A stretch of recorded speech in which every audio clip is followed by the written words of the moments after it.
PNR with Adam R.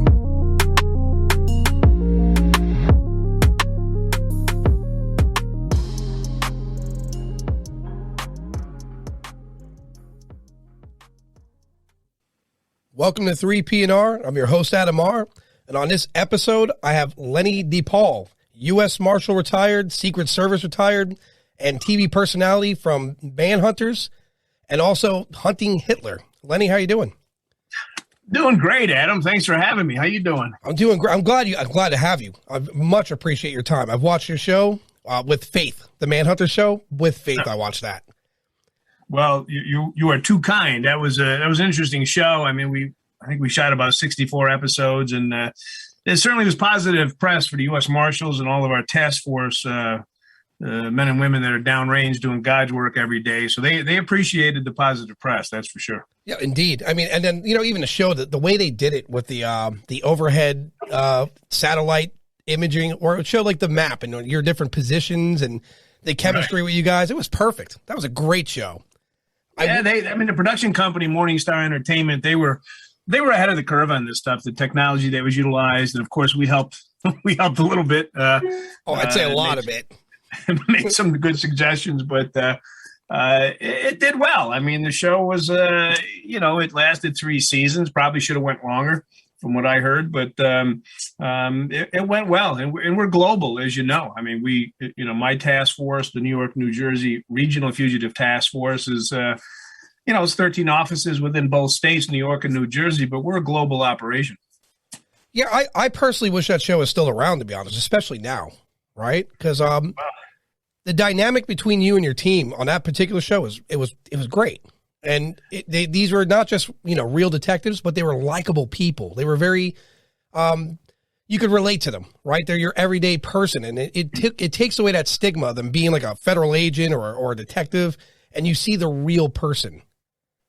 You hit the nail right on the head. I mean, the men and women that are part of this task force and all of our task forces worldwide, they're real people. They're your next door neighbors. They're your coaches of your baseball teams and your football teams. And you see them in church and online in the food store. So, and I appreciate you saying that because, especially in today's climate, it's a little tough out there for law enforcement. It shouldn't be, but sadly it is. And hopefully it goes away sooner than later. But, the men and women that do God's work, and they're up every morning, holidays, weekends. I mean, George Orwell put it the best. He said, people sleep peaceably in their beds at night because rough men stand ready to do violence on their behalf. Well, these are the men and women that are doing that type of work, keeping these communities a safe place and for kids to go to school and mom to hang out at Starbucks and have a cup of coffee and whatnot. But, it's the show Manhunters and the men and women that we had on that show, or at least the 6 or 7 regulars. They're real people. I had a lot of fun. I mean, it's dangerous work. Don't get me wrong. I mean, when you're standing in front of a door at dark 30, going after a guy that just burnt the trailer down with 5 kids in it and killed all of them, he don't want to go to jail. And don't you think for one second that he doesn't want to kill you first before he does. And you got to know who's on your left, who's on your right, who's behind you, and execute those warrants and make sure that everybody's on the same sheet of music. So we had a great crew. We knew when to laugh. We knew when to cry. We knew when to fight, or if we had to run or whatever we needed to do, we did it, and we were successful. So thank you for that. Yeah, it was a great show. It was informative. You had Roxy and Pep and yourself and the chemistry there, and Roxy, watching her, I was impressed because at that time, men were seen as the badasses that were out there handling business. And she was just, boom, she was one step. She was on your heels the whole time. She was on it. So yeah, you had to get up a little earlier in the morning to put one over on Roxy or Michi. Both the Michi. She wasn't anybody you wanted to get on your wrong side or your bad side either. But they knew their stuff. I mean, they were tactically sound.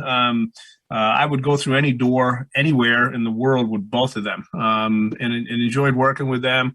They knew what they were doing. You got to remember, too, we're fugitive investigators. When somebody's on the run, it doesn't matter what the crime is. Got that intense manhunt going on, but you also have a fugitive investigation going on behind the scenes. So the people that do this type of work, they're pretty good at it. I mean, especially in today's world with this digital footprint and all this lovely stuff with cellular intercepts and things that our technical operations group get into, our electronic surveillance units, our financial surveillance units. I mean, we're way ahead of the curve on this stuff. So life on the run is not as, I don't want to say easy, but I always say you can run, but you can't hide. When you run, you only go to jail tired, Adam. Yep, it's true. It's truth.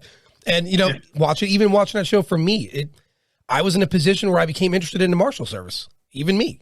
And their recruiting lines were ringing off the hook from what I understand in Washington, D.C., where our headquarters is. I would get positive feedback. Well, let me back up. I didn't want to do this. I mean, we just launched a congressionally funded fugitive task force. The U.S. Marshals were mandated by Congress to establish permanent fugitive task forces throughout the country. So my task force, the New York, New Jersey Regional Fugitive Task Force, was the flagship. We were the model. So it was post 9/11. It was May of 2002 when we were stood up.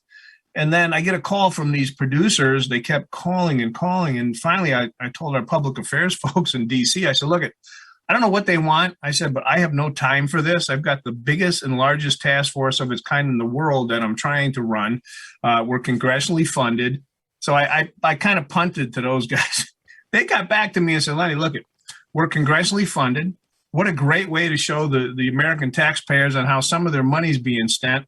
Why don't you entertain a meeting with these guys? I said, are you for real?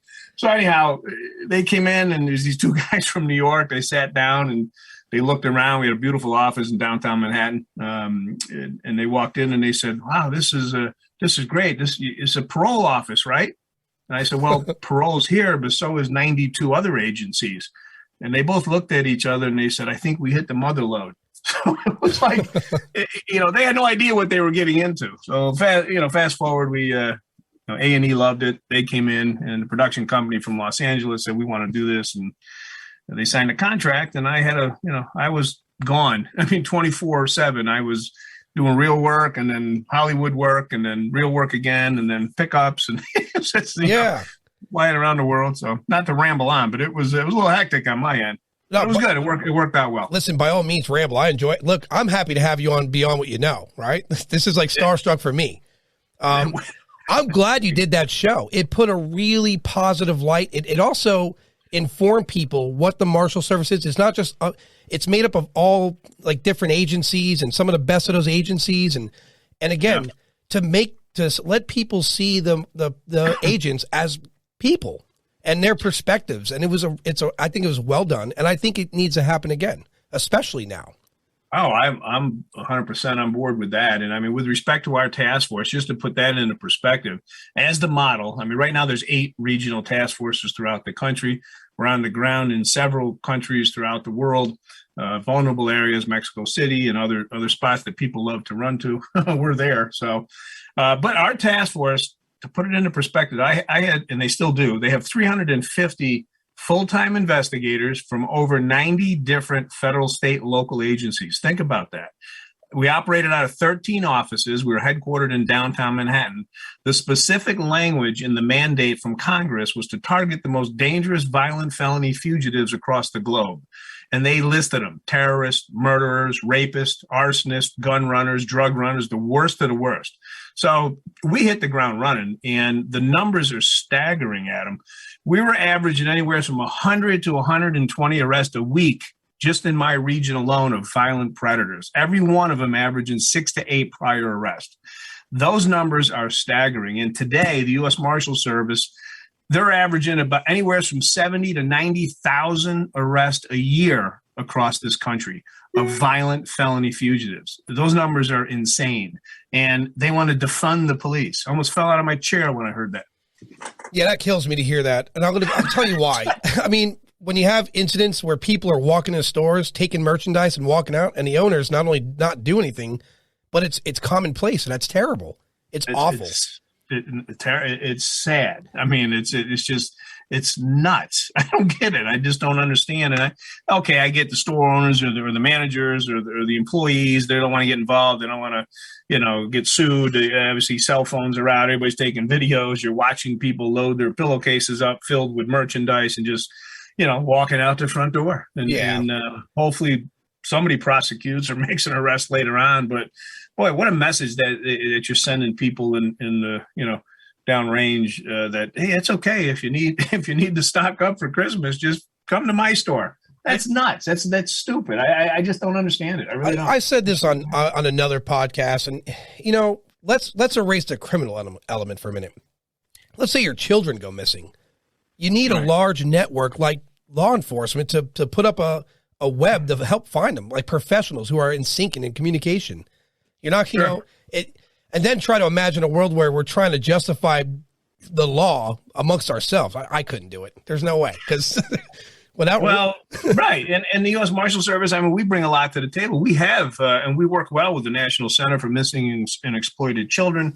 We have our own task forces within the Marshal Service that focus on human trafficking, and especially with the younger, the boys and girls that are going and missing kids. I mean, I think you can Google this. Their numbers, 30, 40, 50, they arrest every other month in different areas around the country, not arrest, that they find, of missing kids that the U.S. Marshals do. So it's just ludicrous to sit back and say, well, the police are bad and we need to defund them, and who do you call? I mean, who's suffering at them, especially here in New York? I'm in New York, and NYPD. I mean, who wants to risk a pension? Who wants to, get themselves jammed up for what? For nothing. And the people that are suffering is grandma, who's sitting in her apartment being burglarized and God forbid raped and whatever.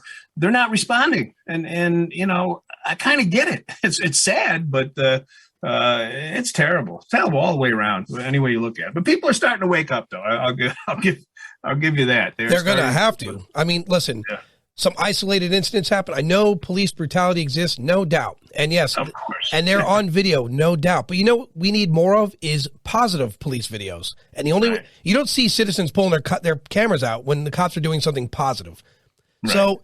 There's this group of people that go around. And look, I'm saying I understand if you're going to pull your phone out to record, an interaction between you and a law enforcement agent. I get you want to protect yourself. But there's a difference. There's these people that are running around. They're running around in the name of the First Amendment, and they're going to police stations. They're recording. I don't agree with that. You're provoking problems. You're not a professional journalist. You're not a lawyer by any means. And just because you study some law and memorize it doesn't give you the right to go harass people just to get that aha video on YouTube. It's nonsense. Right. No, I agree. And you're right. That is what's happening out there. But something? Yeah, there's bad cops, there's bad doctors, there's bad everything. Who don't know that? That's a given. It has to be. But that's why the the New York Post is a thin newspaper, because if it was really, really thick, it would be filled with good news. Right. It's only bad news that that's out there. So it's just it is sad that people just want to focus on a specific narrative. I think it's a lot bigger than everyone's talking about. But especially false narratives, especially things that have been proven wrong, not to mention names or areas or police officers or whatever. But a lot of these incidents that go down, that are caught on video, you get a certain segment, a little piece of that video, and it goes viral. The mainstream media jumps all over it. Yep. And then they find out 6 months later, that's not what happened, or that's not what was said. And hands up, don't shoot. That never happened. I mean, it's a continual nightmare. Yes, there are bad cops. I'll be the first one to tell you.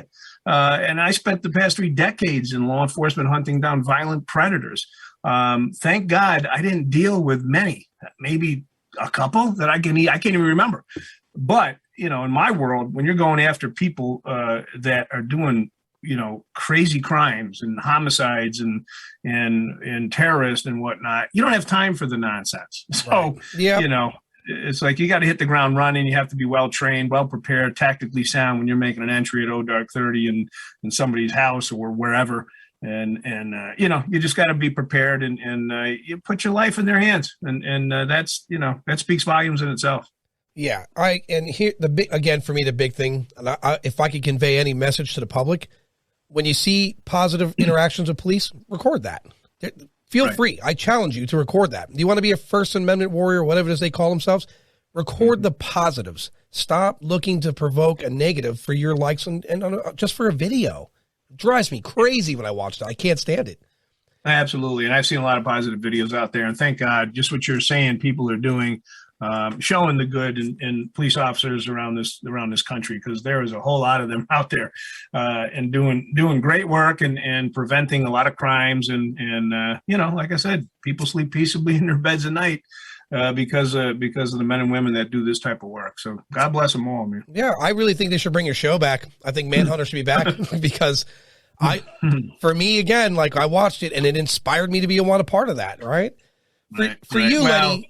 Unfortunately, the networks now are kind of taking a back seat to live PD, live television, live anything. But, I mean, it wouldn't be a step for the Marshals to say, hey, look, it's this era and we can make our own show. We don't need a network now. No one needs a network anymore, It's right. Yeah. It's true. You're right. Yeah. You guys could just get out there, hire a film guy to tag along, and just your dynamic and the personalities. Like, you exhibited a good leader. Your leadership qualities were very present in that show. And you could see that your colleagues admired you and respected you. And then you could see your respect for them. Like, it lets you know that there's a family unit to that bond. Right. And I think that's really important to reinforce.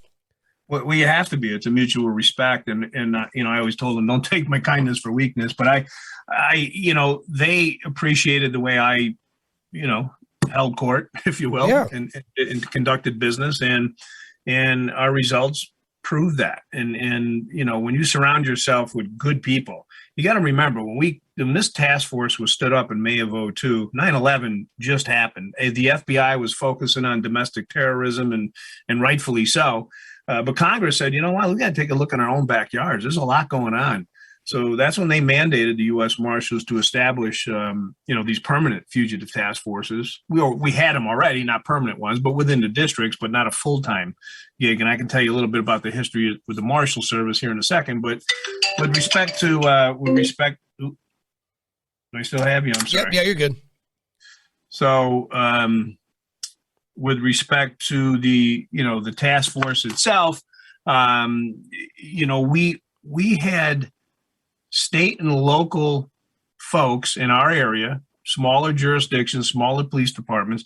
We had to go in and say, hi, everyone, we're here from the government. We're here to help, and there's not many people that trust the federal government. And I don't want to, misspeak here, but when you're a local police department and a three-letter agency walks in, and I won't mention who, but hi, we're here to help you with your case. And meanwhile, you're stepping on toes. But the U.S. Marshals Service, we're looked at as cops. We're cops. I mean, people see us as police officers, as detectives, street people. We're not suits and ties, and right. You know what I mean? So that helped immensely. And when we came in and said, listen, we have state-of-the-art equipment, funding, manpower, overtime, we can assist. If you want to give us 1 or 2 of your detectives, you're not losing 2 detectives, you're gaining 350 people. As far as deputizing your state and local folks, we'll do that for 2 years while they're attached to our task force. That gives them pretty much the same authority that I have with the U.S. Marshals, crossing state lines, jumping on airplanes, chasing people around the world. And it made life so much easier with this force multiplier, with all these different agencies on board. Yes, the first few months, maybe a year, it was a little, convincing, if you will, hey guys, this is what we're all about. We're funded by Congress. It's your money. It's American taxpayers' dollars. We're here to go after your violent fugitives for you. We want to help you. We do this for a living. And the next thing you know, we were off and running. I mean, we hit the ground running, like I said, in May of 2002, and we never looked back. And the numbers are staggering. The people that we took off the streets of America that first couple of years, it's just, and I can give you a list of them. They're not that they were high media attention, well-known, highlighted cases, but bad people. I mean, these are bad people, Adam. It's not like these are turnstile jumpers or deadbeat dads. These are murderers and rapists and these sex offenders, and I can go on and on and on and on. So anyways, the task force, it did well, and it proved itself. We now have 8 of them across the country. But I can tell you a little bit about the agency. For your listeners, if they're not aware of the U.S. Marshal Service, we are the oldest federal law enforcement agency in this country. In 1789, George Washington appointed the first 13 U.S. Marshals. And we pretty much have the same authority and job description as they did back then.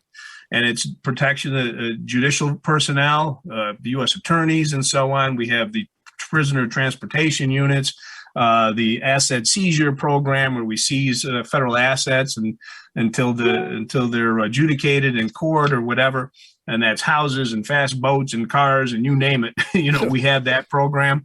The witness protection program that everybody's well aware of with Sammy the Bull Gravano and Mickey Featherstone and all those big name witnesses that jump on board Team USA and helped out the federal government to arrest people. And then they have the investigative operations division that I was part of for 3 decades, and that's the fugitive investigators, the manhunters, if you will, of the world. So we do a variety of law enforcement. There's 94 districts in this country. Every district is headed by a presidential appointed U.S. Marshal. They carry a gold shield. All the chief deputies on down have a silver shield. So you got the deputy U.S. Marshals, supervisors, assistant chiefs, and chief deputies. The chief deputy in the district, that's the career person. That's the person, the man or woman who climbed the corporate ladder, knows everything about that specific district. And the U.S. Marshal comes and goes with the administration. So the president appoints. That's been going on since 1789. It's never changed. It used to be that years ago, if you were the local librarian and you knew somebody in Congress, you became the U.S. Marshal. Now you obviously now there's a little bit of a prerequisite with a law enforcement background and so on and so forth. But anyways, that's just a crash course on the U.S. Marshals and it's such a storied agency, Adam. I mean, a year and a half ago, finally in Fort Smith, Arkansas, they broke ground on a U.S. Marshals Museum. You got to see this place. You can Google it. U.S. Marshals. I got to go. I can't. I got to go. I got to go. I actually sit on the board. I was supposed to be out there last month doing a presentation on 9/11 and whatnot. And sadly, I got COVID finally, and I couldn't make it. But I haven't been myself. But when you look at this thing online, it's just fascinating. But finally, after how many years? U.S. Marshals in the history with the Wyatt Earps and riding horses, and now fast forward to flying fast helicopters and planes and whatever. It's a great agency. I was proud to be a part of it. But you're right, I did 6 years with the United States Secret Service.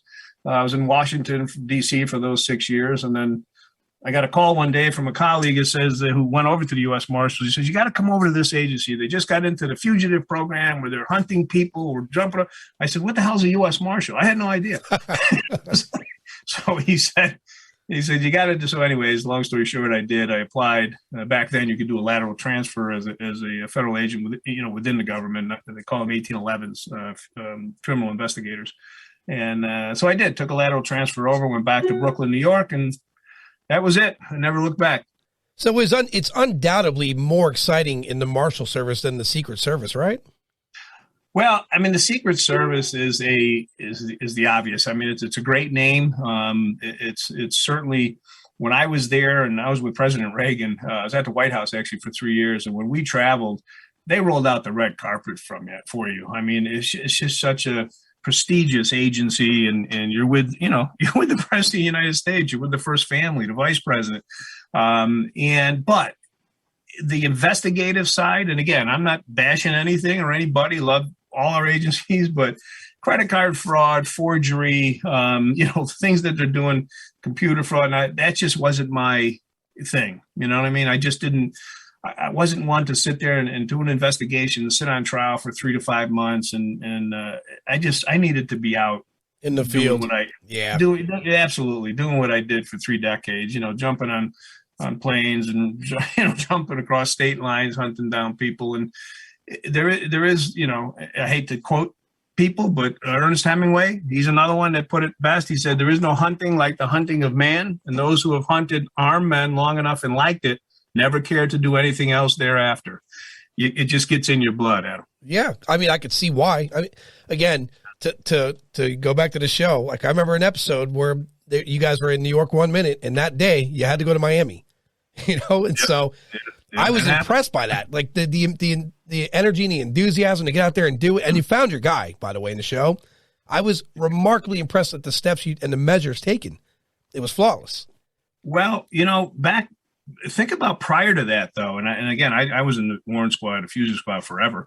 How difficult could it have been where we didn't have these task forces? You had to pick up a phone and call somebody in another district because you needed to send a collateral lead. They were too busy in court or they were doing whatever. So you call a local, Barney Fife kind of a guy in a local sheriff's department. They're not going to execute a warrant or hit a house, so to speak, or make an entry the way we would. They'll send an officer to the back, maybe, or two guys will go to the front door. The fugitive will run out the back door. These task forces are so valuable. I mean, we get work done at the speed of the internet. I mean, even though it's a joint effort, we're all on the same sheet of music. I was a huge proponent of training. We had a training camp in South Jersey at the Federal Air Marshal's facility, multi-million-dollar, beautiful space they did after 9/11. I trained all the time. I mean, you got to train in our world. You talk about being in a war zone. The folks that are part of these task forces, you're in a war zone every day. I mean, think about it. Every morning you're out there knocking on somebody's door at 4:00 in the morning, not knowing what's on the other side. You better be prepared. And you better be ready. And sadly, I think it was the year before I retired, we set a record that nobody liked setting. We had more task force officers killed in the line of duty than in the history of the U.S. Marshals Service. We were being ambushed out there. I mean, it was crazy what was happening out there. And so our director said, here's a ton of money, go train, enough of this. So thank God, Stacy Hilton, she was great, the first female director of the U.S. Marshals Service. In my latter time in the service, I worked for her, and she was just she was actually the first female special operations group operator, which is our national SWAT team. She was the first female on that unit, but she was great. So she got it, and we trained every day. And if we get into a shooting or God forbid, one of our folks would get hit, which I sadly had plenty of, the next day, they were all in my office and we were talking about it. And here's how we needed to correct this or what we needed to do. So, and it saved lives. The equipment saves lives. Ballistic shields save lives. I had one morning, I got a call driving into work at 5:00 in the morning. We had shots fired in Newark, New Jersey. So I responded, executing a warrant on a homicide case. And it was a week prior to that, I sent the Newark, New Jersey office through training. They all got their ballistic shields. Thank God the front guy making the entry had a shield, and when they knocked on the door, because they knocked and he didn't knock back, he shot 4 times right through the door. The first round hit this guy's glass, the window you look through in a ballistic shield, hit him right square in the shield. What went right between his eyes? Sadly, it spun him around. The next round hit him in the side of the stomach, but saved his life. Right. The training. So. And that guy ended up, self-inflicted gunshot wound, and we call it time served, unfortunately. But, it was a horrible, horrible morning. But there, I had plenty of those. But guess what? You got to train. You got to keep these guys sharp, tactically sound. The equipment's important. The firearms are important. How to use them is more important. And de-escalation, that's a huge word nowadays. I talk people down with my mouth more than I did my gun. And don't get me wrong, my gun was out. I was at an FBI retirement party. I'll tell you a real quick story. Yeah, tell me, by all means. And a friend of mine was there, and we were going back and forth, and the agent comes over, who I knew. I think he did 21 years. And my friend says to me, he says, how many times have you had your gun out your entire career? He was trying to get a story out of him, and this guy looked, I won't mention it. He looks at me and goes, you know something? I didn't have my gun out for 20 years. He goes, it's always been in my holster. And the guy looked at me. He says, what about you? I says, I got my gun out 10 times before lunch every day. And I wasn't being sarcastic. It was the truth. I mean, yeah. It was like, and the guy, he looked at me and I said, well, I mean, that's what we do. I mean, we're there, we're prepared, we're trained. We know how to make an entry. We know how to, get into these rooms, because you're in somebody else's turf. They know their own homes or wherever we're at. We don't, right? I mean, so you're making an entry. You got to know what you're doing. So again, I was a huge proponent of training. We did it all the time, and we saved lives. Yeah, and I agree. Listen, all these people that want to defund the law, let me tell you something. When you have violent offenders in your area and you want them removed, I don't think you're going to do it. You're going to need proper trained law enforcement, period. And by defunding the law enforcement, you're hurting your community, period. You know what I mean? Because I hate, this is the truth about humanity. If criminals find an area that's defunded, it's weaker, they're going to prey on the people in the area. They're going to prey on it. And then what's going to happen is you're going to have your community start to decline because of that. You're going to need the law enforcement to step in. You're going to need the marshals to come there and apprehend these people. And to be honest, you need regular cops too, because there's people in the streets, they don't make the sharpest decisions, and they'll try to justify their own justice. And that just never comes out well. I've never seen an argument on the street that ended with people shaking hands and having a drink after. That just never happens. Well, here's a perfect case in point. I'm trying to remember the year. It was Camden, New Jersey, was ranked number 5 in the country with the most violent crime in the area of Camden. I'm sorry, in the top 5. I think they were number 2 back then. So the Attorney General was actually the Deputy Attorney General, who was James Comey at the time. He came up and he said, "Listen, we need to do something in Camden, New Jersey, with our federal agencies." So I got a call and I said, "Why don't we just do a full court press? Let's get as many warrants as you've got, and we'll dedicate the manpower and resources, money, whatever we need, equipment. And let's just take a solid 2 weeks and let's go down there and lock people up and try to put an end to this nightmare that's going on down there." So we put it together. We executed. We wanted to do 50 warrants, so the most violent warrants that Camden, New Jersey had. Now these were, homicide cases, the worst of the worst. So we get down there. I ended up the last day in Camden. We arrested 49 out of 50 fugitives. They picked the guy up for a triple homicide the morning I was there. At 5 a.m, we walked him out of his house, walking down the street, one of the main streets in Camden, and people were out on their porches, 5 o'clock in the morning at him, and they were cheering. They were clapping. Yeah. They were yelling. They were like nuts. And I'm looking around, I'm going, what the hell are they doing? It was like, I got chills. I got it right now.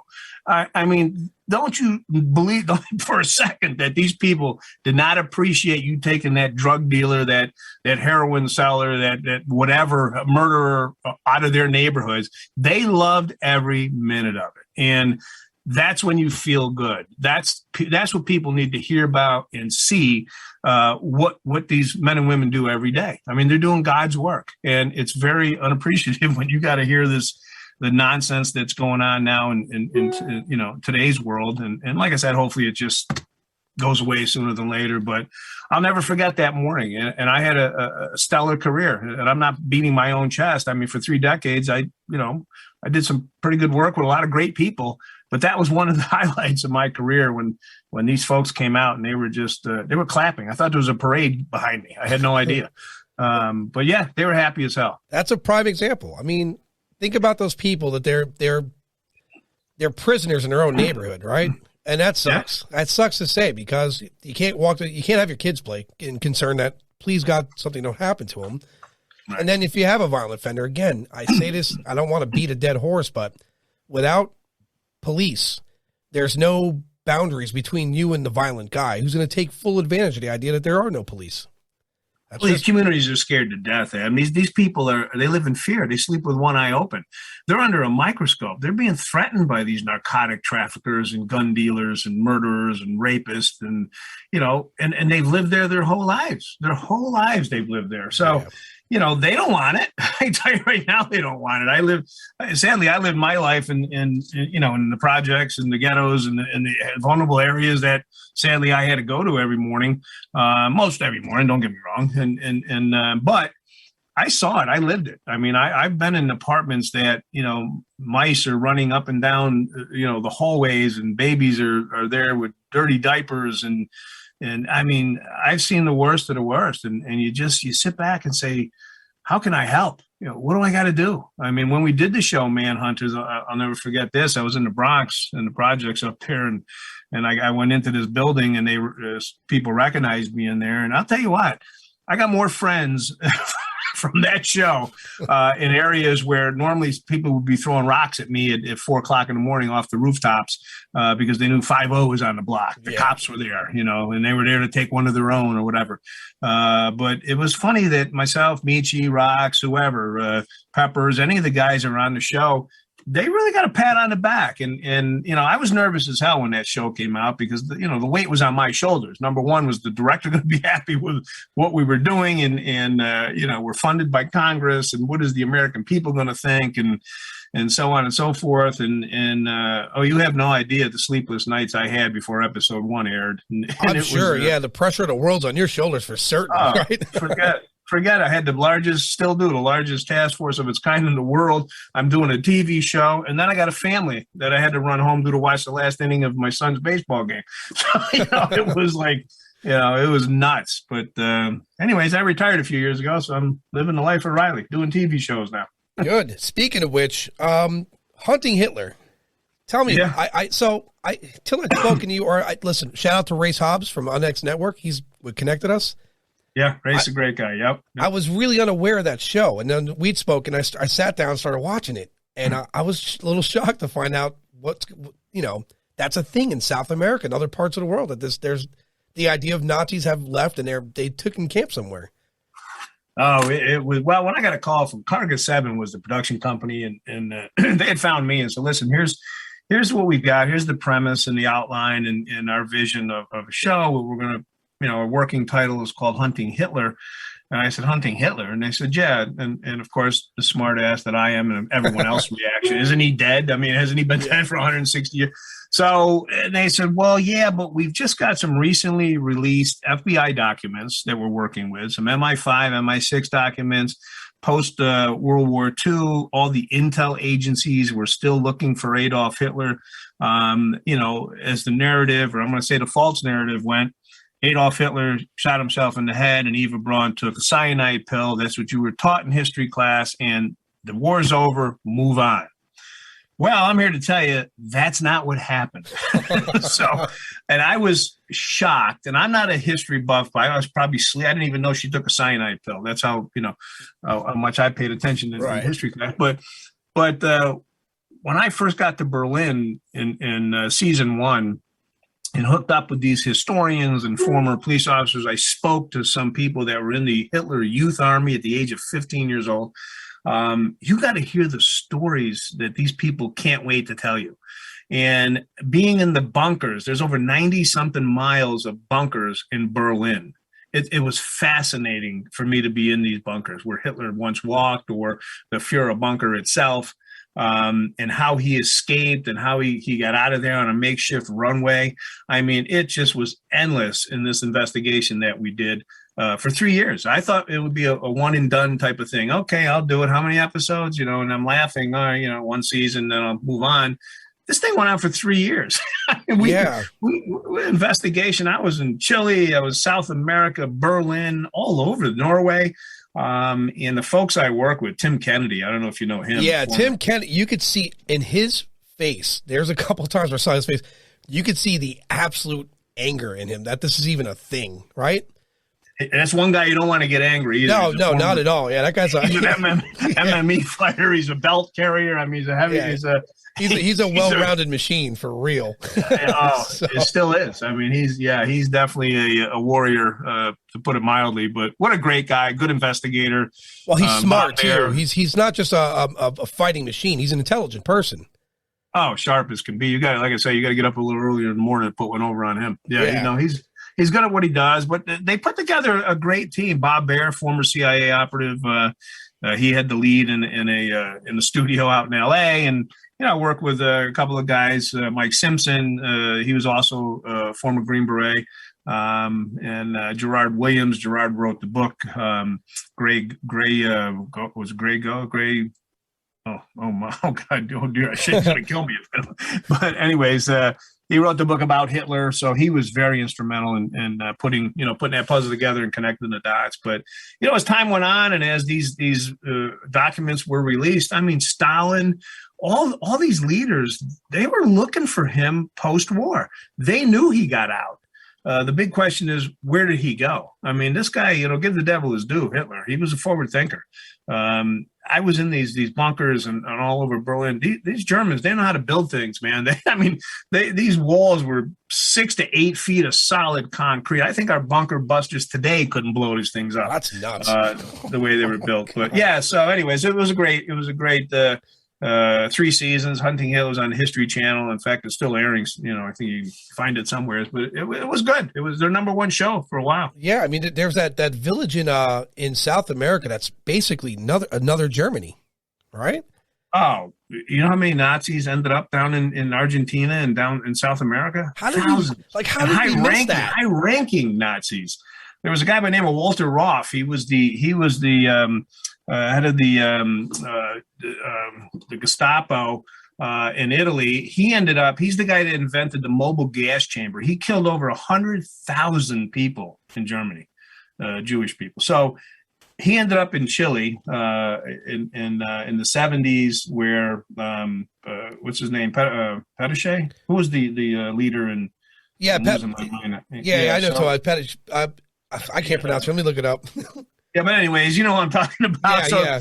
They wanted to extradite him. They wouldn't get him out of there. I spoke to somebody that was tortured by him in one of the episodes. And when I was in Chile, he took us to the camps that he was in. It was just some bone-chilling, results that we got from this investigation. But it was interesting as hell. And like I said, I wasn't by any stretch of the imagination a historian or was into any of that. But boy, I was fascinated every place they sent me and the people I worked with, the interviews that I did, the places I saw. You just shake your head. Hitler did not die. He did not die in that bunker. He ended up living probably 5 or 6 years later. He had a lot of issues. I mean, his health was terrible. And rumor has it, according to Gerard, that Eva Braun lived to 2001. Wow. So we were hoping to continue on with the show, but and you know what happens in Hollywood. Yeah, honestly. They change shift gears at a moment's notice. They go on to something else. Yeah, you hit a narrative and all of a sudden it's like, well, it's time for a new design, right? It's terrible. That's it. Yep. What were your feelings? So, like, honestly, I think, the main reason they picked you up for that show is your tracking ability, right? Your ability to track people. I mean, that was it. They kind of put me out there as one of the best manhunters in the world and my background and so on. So, yeah, they need somebody that could connect those dots, looking at an investigation. It's all about collection, right, Adam? It's human intelligence, signal intelligence. Of course, back then there were no cell phones and whatnot, but there were radio operated areas that we had to look at and antennas, and was it possible to get a radio transmission from an aircraft to here and there? So there's a lot that went on when we were downrange, working with professionals and people in different areas of expertise. And subject matter experts, and it made too much sense. That's the best part. It's all about truth, logic, and common sense in my world. So, right. It's really, when you look at something like this, and you take a case like this, and that false narrative that continued and still does, I mean, till today, I mean, we kind of changed a few people's minds, but certainly mine. There's a lot I was unaware of too. If you take a look at those episodes we did for 3 seasons, you'll scratch your head. I mean, it's one of these things where I sat back and say, you know what? Prove us wrong. So, prove us wrong. Here's what we've got. You figure it out. Well, the fact there's a place in the middle of South America that's basically second Germany. Wow. Right. I didn't even know that existed. So. I was in a cemetery in South America, and they had renovated it, and they over this wall that I climbed on top of, and behind the wall was the biggest swastika you've ever seen in your life. That was made out of rock at the cemetery in South America. It was filled with Germans. So it was just insane what happened. And General Franco in Spain, he's supposed to be a neutral country. BS. He was Hitler's right-hand man. So there was a whole lot that went on with respect to Spain and what the Nazis were using as ports of entry and refueling and replenishing. And it was interesting, to say the least. I won't bore you with it, but get a chance, watch that. I'm going to watch it again and again. I'm going to encourage people to watch it. Listen, this is a treat for me to sit here and listen to you. You know what I mean? So there is no boredom on my end. February 12th or February 9th. I got to get the exact date. I did another show called Who Really Shot Abe Lincoln? You want to talk about an interesting show concept. It's going to be on, I did it for Fox Nation. I don't know if you're familiar with that platform. Yeah, I'm familiar with it. Yeah, so it'll be on Fox Nation in February. It's called Who Really Shot Abe Lincoln. John Wilkes Booth did not pull that trigger on a single shot Derringer to kill the president of the United States. You got to watch this. The stuff that I uncovered with another fella, you have no idea what went on that night. Oh my God, I got to see that now. Yeah, write that down and tell your audience to tune in on Fox Nation. Who Really Shot Abe Lincoln? It drops, I believe, February 9th or February 12th. But I can confirm that with you. Yeah, I'm writing that down. I'm going to put that in the description as well. Before we close, one thing I'm going to throw something I'm going to do at you. I'm reaching out to more and more law enforcement, right? I've had, Cloyd Steiger on, Mike Sesniak. I've had some detectives on. I'm going to be reaching out to more law enforcement agencies about having cold cases and missing person cases on the show in the hopes that someone listens. And, Lenny, you know how this works, man. It takes one person to hear the show. I'm like, wait a minute, I think I know something about that. And then you never know where that goes from there, right? It might open up who knows? So a bunch of eyes and ears out there. You're absolutely correct. Yeah, I mean, and a lot of it stems from something personal from childhood where, someone was murdered and nothing ever came of it. And I always wondered why did nothing come? And the answer to me was, well, it's yesterday and it really doesn't have the interest of anyone right now, and it's long gone and leads might be dead or whatever. And it's not about closure. It's about peace of mind for the families. So I'm definitely going to be reaching out to more detectives. I'm definitely going to be reaching out to more agencies to, say, hey, listen, come on here, speak about the cold cases, speak about the missing persons, and let's hope to get that someone hears something. I'm not asking for present day or active cases. I know how that goes. Criminals will listen, they'll use it against them. I get that. There's no doubt. Well, let me interrupt you real quick. I mean, thank you, first of all, for that. I mean, bringing folks on that are in this world and are downrange every day doing this type of work. I mean, that's a blessing in disguise. Timing's everything, Adam. I just signed a contract with Amazon, and I'm doing a show where I'm the lead in this show, and it's all about cold cases. The first case we're doing is the Black Dahlia, Elizabeth Short. I don't know if you remember that case. Yep, familiar. California case where she was cut in half. What a gruesome crime scene that was. We've got some interesting things that are unfolding with that. And then Amazon's picked us up for a pilot, an episode. We're trying to get 8 episodes there.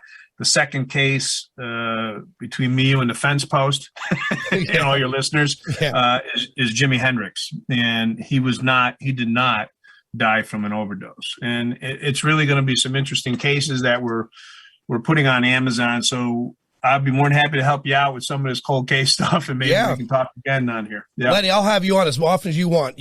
For you, it's a phone call, right? In a heartbeat. Yeah. I always return my calls. You never know. Yeah. I mean, look, again, another shout out to Race Hobbs. I'm glad for the connection, sir.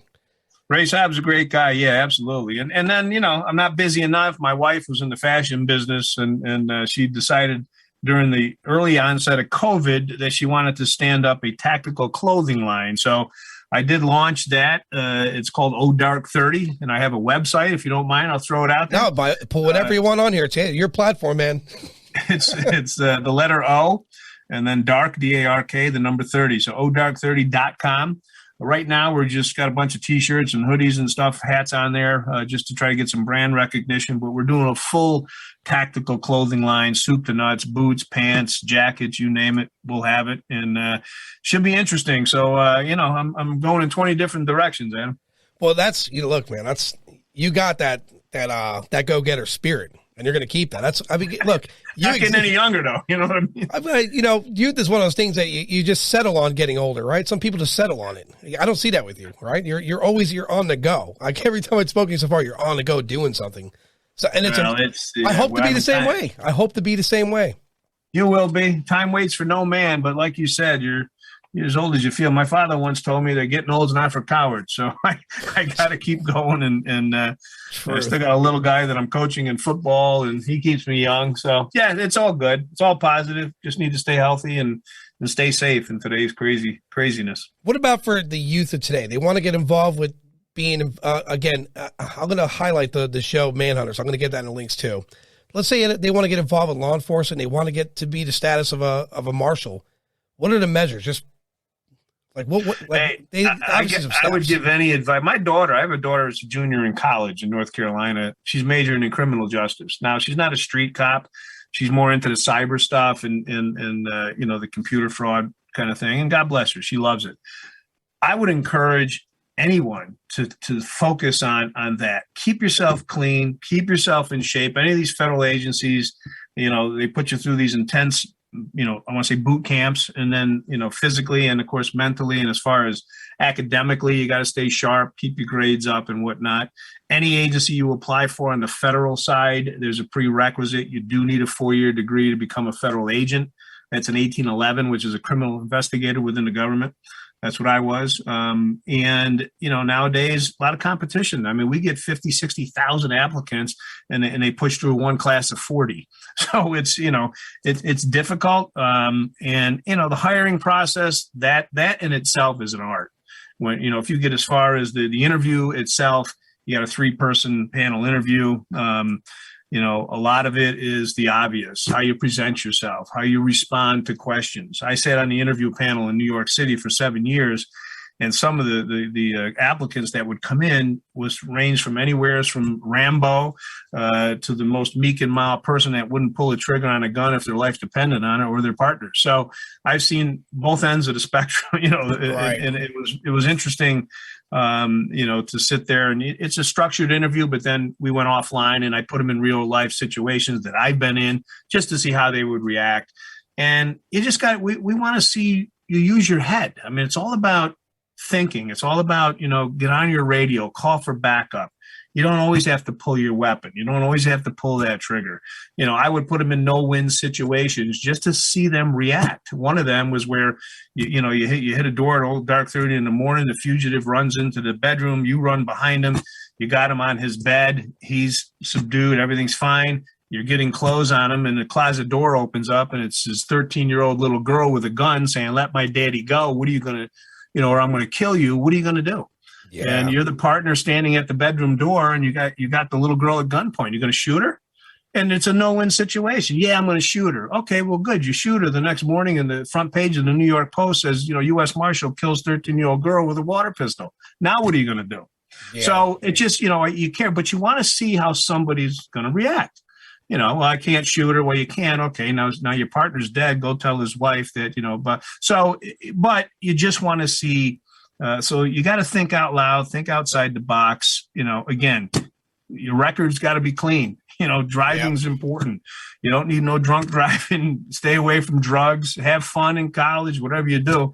But there's a limitation to everything. So, everything in moderation, I would say. And I tell my kids, I always tell all my kids, show me your friends, I'll show you your future.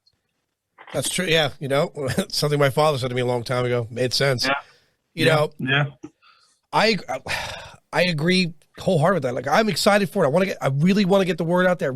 I honestly, above some of the other shows you do, I think you should definitely, influence another Manhunter. I can't say it enough how important. Oh, we tried. I just got done pitching NBC, and I'm keeping my fingers crossed. I want to jinx myself with another production company, all about the U.S. Marshals and even historical cases and whatnot, or breaking cases. They were very interested on the pitch. I got a message this morning saying this is our week. So I'm keeping my fingers crossed. I don't want to tell you what, where, or who, but hopefully we can. Because I got the backing of the agency. The Marshals Service wants positive press. Our public affairs folks, they, I call them every day, and they're historian Dave Turk, great guy. He knows everything, about the U.S. Marshals Service forever. He's on board with me. So I got the people backing me up, which you don't get that in the real world. You know what I'm saying? It's very difficult for a production company to go down to the U.S. Marshals Service, FBI, and say, "Hey guys, hi, I'm here to make a TV show." They slam the door in your face. Now, if I were to do that, they listen to me. So, yeah, absolutely.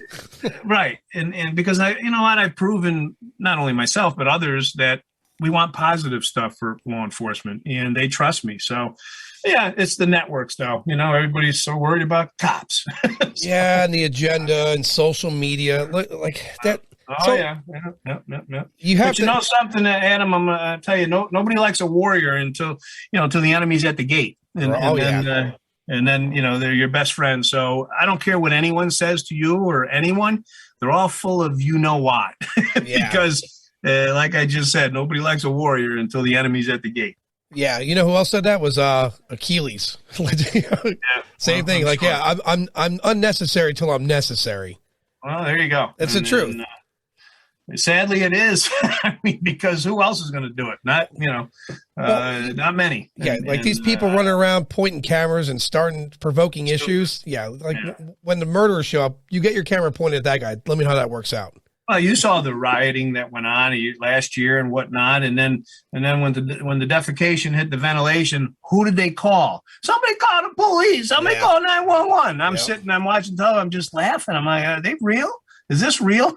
Is this an episode of NCIS? This is crazy. Yeah, they call for chaos, and then when chaos is served, they don't know what to do about it. And that's it's terrible. It's a terrible. I pray that this turns around sooner than later. It's needed, especially now.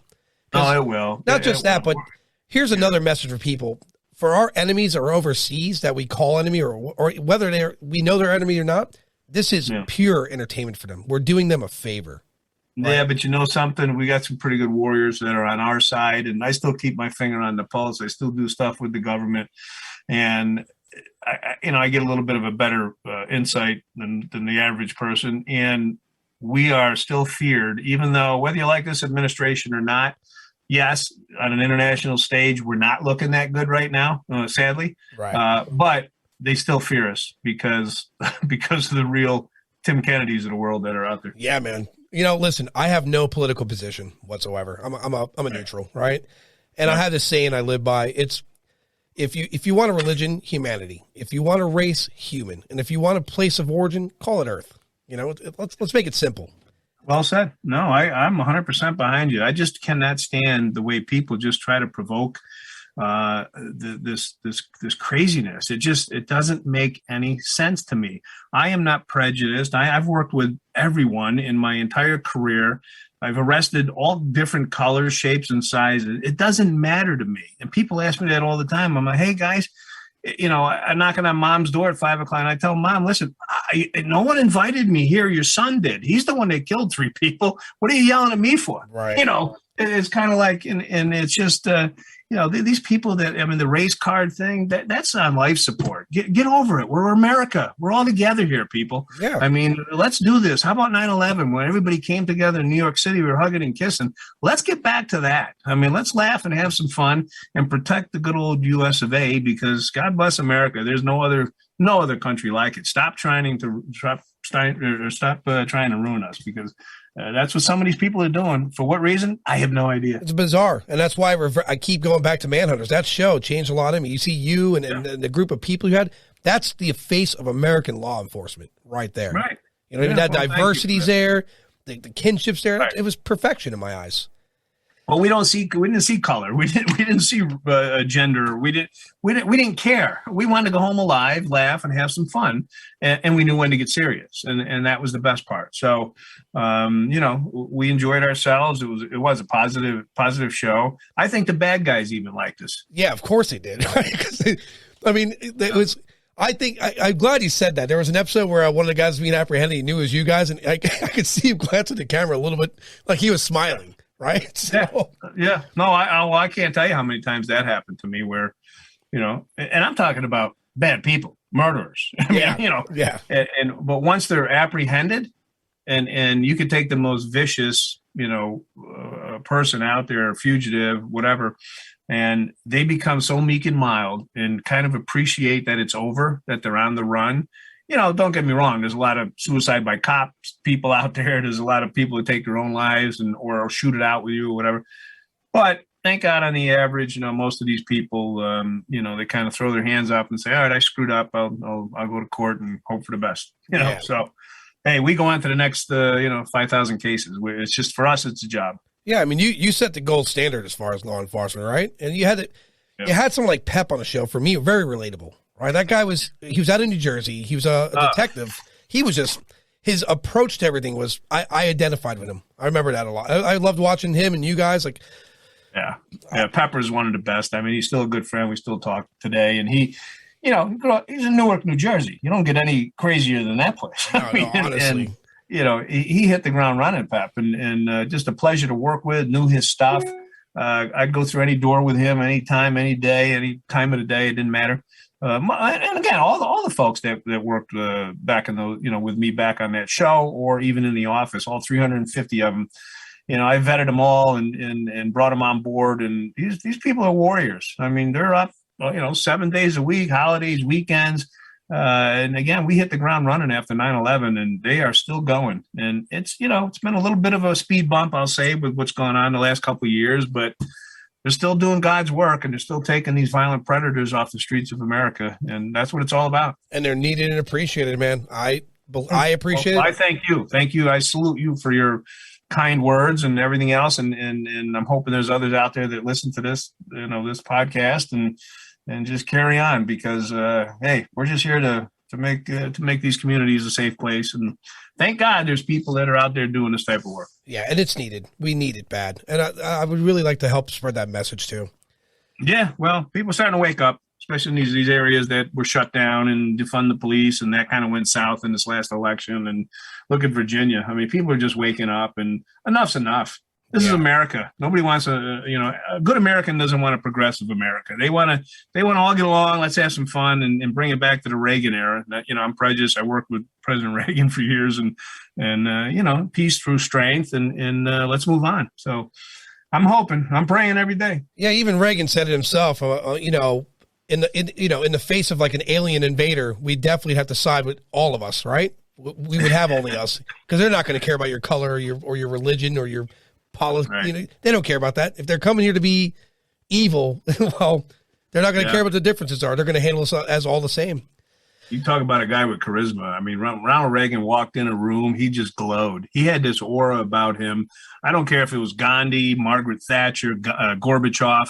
I was there for all of them in the White House. And this guy, with the way he was very personable, but the joking and and even when he got serious and whatnot, he was just what a hell of a guy. I was so proud to be part of that administration.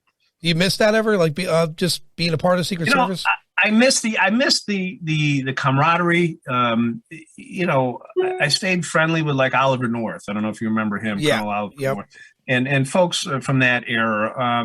And again, I was with the Secret Service. I was a nobody. I'm not a politician, but I'm not one of these agents that stood there with an earpiece in my ear or a uniform at the time. And just, I wasn't, when President Reagan, a real quick story, when a head of state would come into town, he would do his thing with him or her in the morning, in the Oval or Roosevelt Room, wherever. And then at night they would have a state dinner. And Reagan, being a Hollywood guy, he would invite the Clint Eastwoods and the Raquel Welches of the world to come to dinner to impress the head of state. And I would purposely put in for overtime just to work those state dinners. And there was one person during his 8 years that had a family pass, a family badge. They used to have to wear badges around their neck back in those days to get into the White House. There was only one other. Maureen Reagan stayed in the Lincoln bedroom. The other kids did not stay there. Just the president, the first lady on the living quarters, and then Maureen stayed in the Lincoln bedroom back in those days. One other person had a family badge to get into the White House. Who do you think that was? It was you, I'm hoping, right? No. I'm talking about a real celebrity. A real celebrity. If I had to guess for that era of Reagan, real celebrity. Yeah. God, I want to say only Michael Jackson. Person. No, there's only one person that had a family pass. You know who it was? Blue Eyes, Frank Sinatra. No way. Frank Sinatra? Frank Sinatra was there. Nancy loved him. And he had a family badge to get into the White House. He was the only one. And I used to see him all the time. But anyways, the point being is Reagan was such a charismatic person, and he could tell stories. There was a head of state there one night. Ronald Reagan wore 2 hearing aids.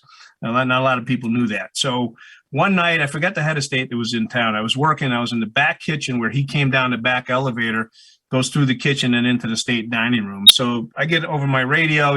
His code name was Rawhide. So Rawhide was coming down. So yeah, that was his call sign. So he comes down and the elevator opens up, and Ray Shattuck was the special agent in charge. He was the guy always with President Reagan in all those photos you see. So Ray comes down. How you doing? I says, great. Good evening, Mr. President. He nods his head. He's all dialed up, with his black tie. He takes about 3 steps in the kitchen. He turns around. He takes both of his hearing aids out of his ears and hands them to Ray Shattuck. He winks at me and walks into the party. So the head of state, he sat next to them, and I purposely am watching him. He could have gave away the candy store that night. He was laughing, nodding his head. He had no idea what the guy was saying. He didn't want to hear nothing. But that's the kind of guy he was. He was more interested in the score of the baseball game than politics. That sounds like fun. That was a fun administration. That's what we need. That's what we need that nowadays. That's what we need. You know what I mean? Yeah, we badly need that because now there's an agenda behind everything now. It's crazy. It used to be just about what can we do for the Americans as opposed to, what could I say to make sure I'm more popular than the other guy? And it's terrible now. It's gone that way. Oh, yeah. I don't know. I'm hoping in the next, I hope this year sometime we wake up from what it is that we're under right now because the division it's frightening. I hate watching it. I was kidding, but it is all about divide and conquer, and it just doesn't work well. I mean, none of this Marxism, socialism, that doesn't work anywhere. Look around. I mean, it's just insane, and I don't know why, the old adage, if it ain't broke, don't fix it. I mean, there was nothing wrong with the good old America that I'm aware of anyway. Well, social media came along, and the idea of persons being an individual and more relevant than the next started happening. That's what transpired. It's sad to say. Go back to playing baseball, hang out with your friends, put a phone down. Right. One could only hope. I was just going to say the same thing. Baseball, apple pie, and hot dogs. I mean, that's what it was all about. Just get out there like that. When I was a kid, you didn't see me. My parents said I was out. I was out doing something. Believe it or not, one of the keywords, manhunt, playing baseball, football, whatever. Just out doing things. Just had to be home when the street lights came on. That's right. Well, Lenny, Adam, it's been a pleasure, sir. Yeah, it's absolutely been a pleasure. We will definitely do this again. Anytime you need a platform, you want to come on and talk about anything, let me know. You got it. It'll work out great. And it was. And I salute you and thank you for, for your positive look at law enforcement and all you can do for the men and women that are doing this type of work. I mean, they certainly need it. So thank you for that. I appreciate it. I thank you for I thank you for being on the show. I can't thank you enough. I appreciate your time, Lenny. You're welcome. Anytime. Have a good night, sir. You too.